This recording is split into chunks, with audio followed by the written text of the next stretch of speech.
పల్లి కోర్టుకి వెళ్ళింది. అవును. కోర్టుకి వెళ్ళిన తర్వాత అక్కడ జడ్జి దాదాపు రిమాండ్ తీసుకొచ్చారు. 14 డేస్ రిమాండ్ ఇచ్చారు. రిమాండ్ ఇచ్చిన తర్వాత జరిగిన ఒక తంతు, ఎందుకంటే అంతకుముందు వాళ్ళు యాంటిసిపేటరీ బెయిల్ వేసుకోలేదు సంబంధించింది, తర్వాత వాళ్ళకి ఓన్లీ స్క్వాష్ పిటిషన్ మాత్రమే వేసుకున్నారు. ఈ మధ్యలోన అంటే ఇంట్రీమ్ బెయిల్ ఇవ్వడానికి ఎలాంటి అవకాశాలు ఉన్నాయి అసలు? ఈ కేసులో చాలామంది న్యాయవాదులు సైతం చాలా వాళ్ళు దాన్ని ఒక మిరాకిల్లా చూస్తున్నారు. అంటే వాళ్ళు ఏం చేశారు అంటే ఒక క్వాష్ పిటిషన్ వేశారు. అది 11వ తారీఖు డిసెంబర్ నాడు. ఎలాగూ వాళ్ళకు కొన్ని వచ్చాయి ఇన్ఫర్మేషను, అల్లు అర్జున్ని మేము పోలీస్ వాళ్ళు సమ్మన్ చేస్తారు, ఇంకా సోషల్ మీడియాలో ప్రెస్లో తర్వాత ఇలాంటి సామాజికవేత్తలు వీళ్ళందరూ కూడా ఒక ప్రెషర్ క్రియేట్ చేస్తున్నారు.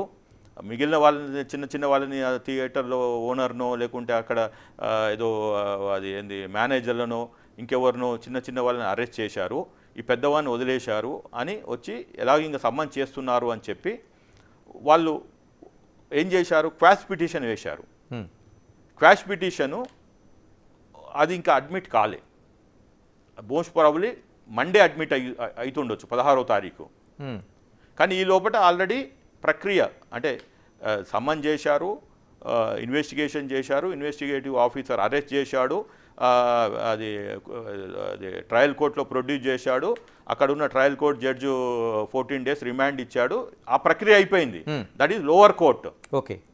వెన్ సడన్లీ వాళ్ళు ఏం చేశారు అంటే లంచ్ మోషన్ మూవ్ చేశారు. ఏది ఇట్లా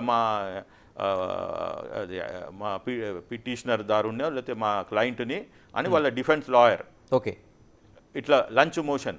కానీ లంచ్ మోషన్లో జడ్జి గారు ఏమన్నారు అంటే సామాన్యుడు కాదు కదా, అది సెలబ్రిటీ కదా, నేను ఆలోచిస్తా అన్నది. సో లంచ్ మోషన్ మూవ్ కాలే, ఆలోచిస్తా అన్నది. But 4 o'clock then lunch motion మళ్ళీ టేకప్ చేశారు. టేకప్ చేసి ఆఫ్టర్ కోర్ట్ అవర్స్ ఒక 1.5 hours సుదీర్ఘ వాదన తర్వాత ఇంటరిమ్ బెయిల్ ఇచ్చారు. ఓకే. అంటే ఏంటంటే లంచ్ మోషన్ అనేది ఎక్కడి వరకు ఉంటుంది? చాలా వరకు మనకి లంచ్ మోషన్ తర్వాత మనకి హౌస్ మోషన్ రెండు మనం చూస్తుంటాం కోర్టులోనే. ఈ లంచ్ మోషన్ అనేది ఈవినింగ్ వరకు జరిగింది మనకి, అంటే సామాన్యులు కూడా ఇలా జరుగుతుంది అంటే ఈవినింగ్ స్టార్ట్ అయింది. స్టార్ట్ కావటమే 4 o'clock స్టార్ట్. ఇన్ఫాక్ట్ నాకు కూడా వచ్చింది, ఎందుకంటే నేను కూడా ఇంప్లీడ్ అయ్యాము. మా petition is there in this మా ఏది క్రిమినల్ పిటిషన్ నెంబర్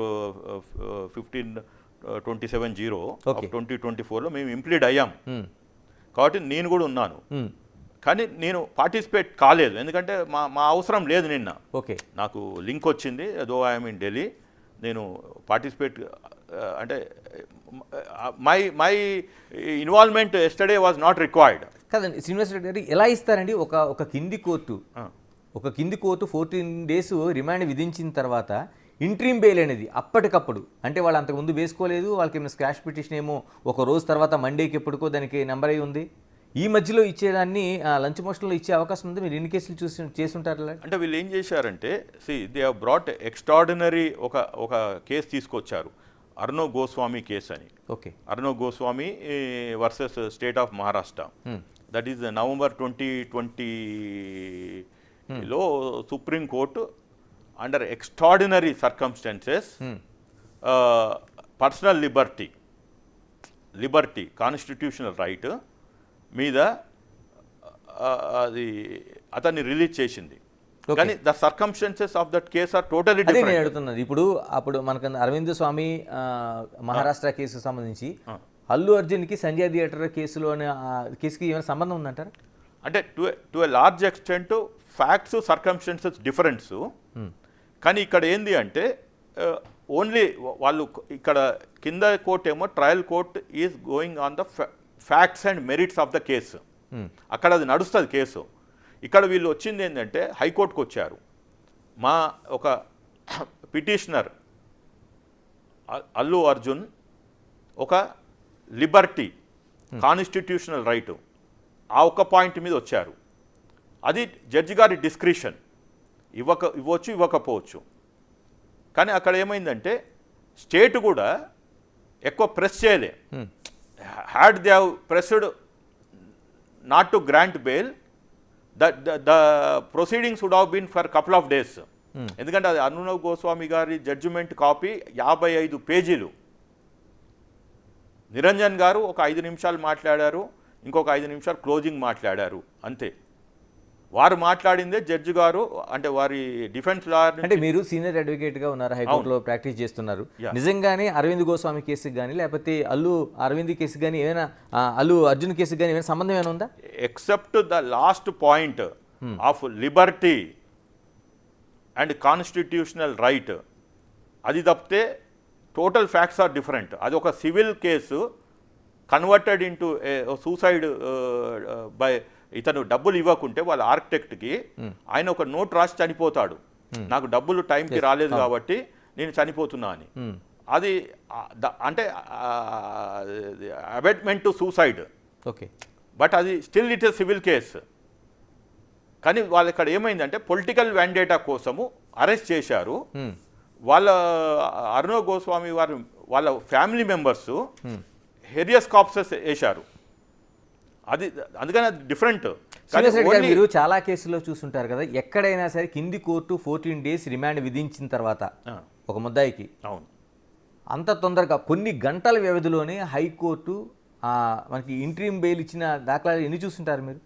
అంటే ఇప్పుడు ఒకటండి, ఇది నేను చెప్పినట్టు that is the discretion of the judge. Okay, మనం జడ్జిని తప్పు పట్టలేము, జడ్జిని తప్పు పట్ట జడ్జిమెంట్ని తప్పు పట్టగలుగుతాము. ఈ ఆర్డర్ని state can again challenge in supreme court. Like in Arnab Goswami case హైకోర్టులో అతనికి బెయిల్ ఇవ్వలేదు, ఓకే, సుప్రీంకోర్టు ఇచ్చింది.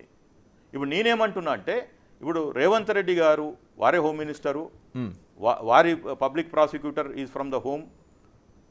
ఇప్పుడు దీన్ని ఛాలెంజ్ చేయాలి సుప్రీంకోర్టులో, government challenge. Yes, because he is misusing the interim bail. ఇవాళ మార్నింగ్ వచ్చాడు, మీడియాని అడ్రస్ చేశాడు. మళ్ళీ మీడియాలో ఏం చెప్తున్నాడు, నేను విక్టిమ్ ఫ్యామిలీని కలుస్తాను, 25 లక్షలు ఇస్తాను, అబ్బాయికి నేను పోయి హాస్పిటల్లో కలుస్తాను అని చెప్తున్నాడు. నేను ఒక్కసారి బెయిల్ కండిషన్స్ వైలేట్ చేస్తున్నాడు. నేను ఒక్కసారి కేసు వెనక్కి వస్తాను.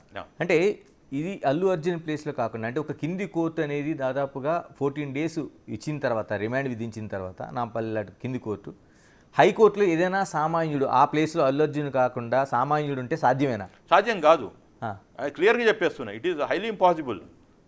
ఎందుకు ఇక్కడ సాధ్యం? డబ్బులు ఉన్నాయి కాబట్టి, డబ్బులు, కాంటాక్ట్స్.